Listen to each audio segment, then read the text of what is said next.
है ना, हर उस चीज़ों में आंकलन किया जिसमें वो सफल क्यों नहीं हो रहा है। तो उस चीज़ों के बारे में उसने देखा और सोचा कि जब ये सब चीज़ इतनी ही से बातों को लेकर, यानी कि उनमें एक निर्णय लेने की क्षमता थी, उसका कैलकुलेशन निकला कि उसमें उनमें उनके अंदरों में एक फट से मतलब यानी किसी चीज़ को करने का फट से निर्णय लेने की उनके अंदर में शक्ति थी, और उन चीज़ों को लेके उन्होंने वर्क किया और आज वो लोग वहाँ पे पहुँचे।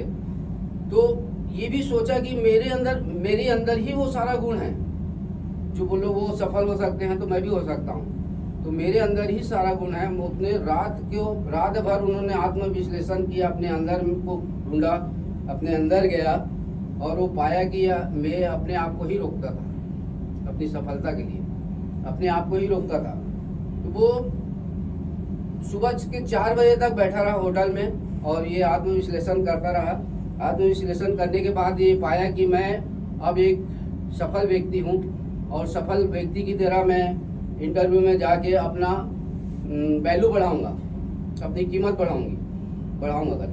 तो उन्होंने इंटरव्यू में गया, लेकिन इंटरव्यू जाने से पहले वो विचार करता रहा कि मैं मेरी अभी जो वर्तमान तनख्वाह है उस पर मैं $750 एक्स्ट्रा लूँगा, 750 से $1000 एक्स्ट्रा लूँगा। लेकिन वैसा उसने नहीं किया, जबकि वो खुद को समझ चुका है कि मैं ऑलरेडी अपने आप में मतलब एक बड़ी कीमत की व्यक्ति हूँ।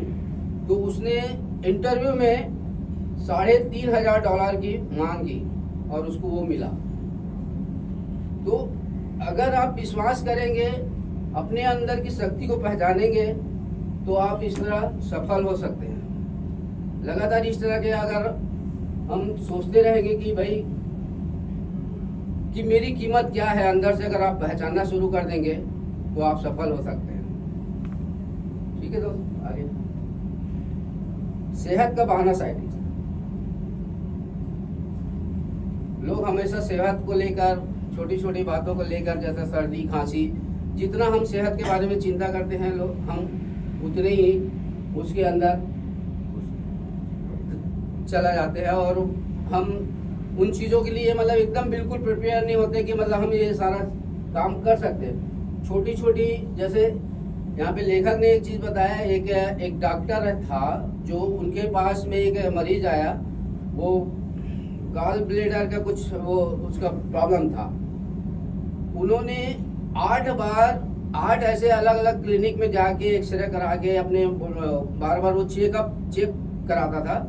तो डॉक्टर ने बोला, भाई देखो आपने 8 बार और हर डॉक्टर ने आपको रिपोर्ट दिया है कि आपका कोई भी गॉल ब्लैडर नहीं है, फिर भी आप ये चीज़ों के लिए लगातार आप हॉस्पिटल में जाते हो, यानी कि आपकी सोच में ही मतलब गॉल ब्लैडर ही है, आपके इसमें नहीं है। आप मेहरबानी करके इन चीज़ों को बंद करो, है ना, क्योंकि आपके दिमाग में ये सारा चीज़ चल रहा है और कहीं पे नहीं है।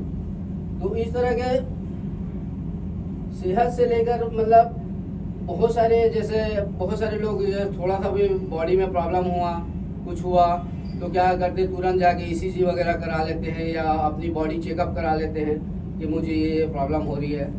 तो हमेशा हम लोग सेहत को लेके बहुत दुखी रहते हैं और छोटी छोटी बातों को लेके एकदम परेशान हो जाते हैं कि हम ये काम के लायक अभी नहीं है। और यहाँ पे एक बात और अच्छी सी लिखी हुई है कि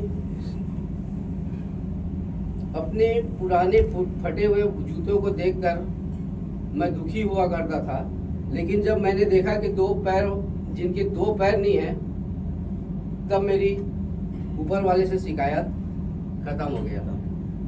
तो इस टाइप का यहाँ पे सेहत से मतलब जुड़ी लोगों के बाद में था। उम्र की बहाना सेट। उम्र के बारे में क्या होता है, हम लोग सोचते हैं कि अभी इस काम के लायक तो मैं बूढ़ा हो गया हूँ, अब मुझे इस काम को नहीं कर पाऊंगा मैं, क्योंकि मेरी उस उम्र नहीं है, मेरी भाग दौड़ उस लायक नहीं है वो ताकि मैं इस टाइप का कर सकूं, है ना। उम्र में हमेशा हम लोग ये सोचते हैं कि एक बार लेखक ने यहाँ पे एक एग्जांपल दिया है, उसका एक सेसिल नाम का, यहाँ पे क्या एक कंपनी में लेखक प्रेजेंटेशन दे रहा था, वहाँ पे एक युवक आया सेसिल नाम का। सेसिल ने बोला सर मैं इस कंपनी का जो मालिक है उसका प्रतिनिधि बनना चाहता हूँ, लेकिन अभी मेरी उम्र 40 वर्ष का हो चुका है और मैं इस काम को करने के लिए शुरू से शुरू करना पड़ेगा मुझे, लेकिन मैं कैसे कर पाऊंगा, इसको नहीं कर पाऊंगा। तो लेखक ने उसको बहुत सारी टेक्निक से उसको समझाने की कोशिश किया, बहुत सारी मतलब उम्र के बारे में उनको बताने की कोशिश किया, लेकिन वो एक्टिव नहीं हो रहा था।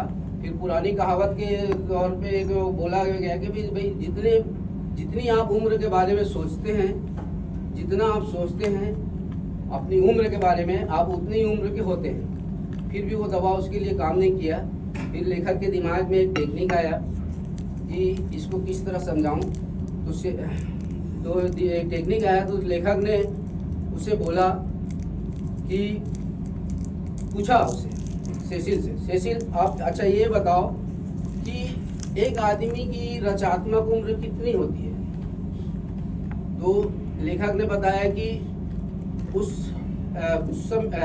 सेसिल ने सोच के 2 मिनट 2 सेकंड सोच के बोला कि एक आदमी की उम्र ज़्यादा से ज़्यादा 20 साल की उम्र से शुरू होती है, रचनात्मक उम्र 20 साल की उम्र से शुरू होती है। ठीक है बोला, लेखक ने बोला ठीक है, बोला ठीक। तो आगे पूछा कि भाई रचनात्मक उम्र कब से खत्म होती है? तो 2 मिनट सोच के उसने जवाब दिया कि सर अगर वो व्यक्ति तंदुरुस्त और सुस्त है और अपने काम को पसंद करता है तो लगभग वो 70 साल की उम्र तक रचनात्मक कार्य कर सकता है। फिर उसने बोला बताया ठीक है। लेखक ने बोला आज भी बहुत सारे ऐसे लोग हैं जो 70 साल की उम्र के बाद भी वो रचनात्मक कार्य करते रहते हैं, है ना। लेकिन मैं आपकी बातों से सहमत हूँ। मैं मान लेता हूँ कि आपकी 20 साल की उम्र रचनात्मक की है और रचनात्मक कार्य खत्म होने का उम्र 70 साल है। तो आगे 70 साल के उम्र तक के आप जैसे अभी, यानी कि अगर हम देखें तो आधी सदी एक व्यक्ति के लिए रहता है रचनात्मक कार्य करने के लिए, यानी कि 50 साल की उम्र तक आप वर्क कर सकते 20 साल से लेकर। तो ऐसा बोला तो उसने फिर सवाल किया कि अगर अभी आपकी उम्र हो गई है 40 साल, आपकी रचनात्मक उम्र कितना खत्म हो चुका है? 20 साल। आपकी रचनात्मक कार्य उम्र कितनी साल बची है? 30 साल, है ना। तो लेखक ने कहा कि देखिए सेसिल जी, आपकी अभी 40% भी रचनात्मक कार्य खत्म नहीं हुआ है। अभी भी आपके पास 30 साल ऐसे बचे हैं जिसमें आप वो सारे रचनात्मक कार्य कर सकते हैं जो आप अभी तक अपने आप को बूढ़ा समझ रहे हैं, है ना। लगातार जब उसने देखा कि लेखक ने देखा कि उसके अंदर दिल को छू देने वाली बात हो गई है, तो सेसिल भी उस तरह के कार्य करने के लिए एकदम एक्टिव हो गया। ठीक है सर। ज्ञान ही शक्ति है। ज्ञान शक्ति कब बनती है? जब उसका इस्तेमाल किया जाए। इस्तेमाल कैसे करें? रचनात्मक और सकारात्मक हो तो ज्ञान शक्ति बनती है। ज्ञान के बारे में यदि बात करें तो एक बार एक शेक्सपियर करके महान दार्शनिक है, जिनको एक आदमी ने पूछा गया कि 1 मील में कितने फुट दूर होती है, कितने फुट होती है, 1 मील में कितने फुट होती है। तो शेक्सपियर ने कहा कि मुझे नहीं मालूम इसके बारे में। शेक्सपियर ने बोला कि मैं इन चीज़ों की अपने दिमाग में क्यों इकट्ठा करके रखूं जो 10 रुपए की किताब में मुझे कहीं पे भी मिल सकता है ना। तो ऐसी एक वो हेनरी फोर्ड को एक प्रेस कंपनी ने हेनरी फोर्ड ने प्रेस कंपनी के ऊपर दावा ठोक दिया और कहा कि उसको यहाँ पे प्रेस वाले ने अज्ञानी करके उसको पेपर आउट कर दिया था। तो हेनरी फोर्ड ने कहा कि मतलब साबित करो। तो प्रेस वाले बहुत सारे उनको सवाल जवाब किए, बहुत सारे सवालें पूछे, कुछ ऐसे सवाल जो पूछे जो उसमें बहुत सारे सवालों का जवाब दिए, लेकिन उसकी क्वालिफिकेशन उतना अच्छा नहीं था करके एक ऐसा सवाल को पूछा तो उसका जवाब नहीं दे पाया। उसने बोला पर मुझे इसकी जानकारी नहीं है, मुझे इसकी जानकारी नहीं है, लेकिन मैं 5 मिनट में ऐसे आदमी को यहाँ पे खड़ा कर सकता हूँ जो इस सवालों का जवाब दे सकता है। तो ज्ञान, आप देखिए, ज्ञान कहीं भी आपको जभी शक्ति बनता है जब आप उसका सही उपयोग करते हैं। हमको ये पता होना चाहिए कि हमें ज्ञान को कब उपयोग करना है और कहाँ पर किस तरह उपयोग करना है, वो ज्ञान हमारे अंदर होनी चाहिए। ठीक है, आगे आखिरी बात, ये एकदम छोटी सी बात है, अगर आप लोग समझे तो बहुत छोटी सी बात है एकदम। महान दार्शनिक इजराइल लिंक कहते हैं कि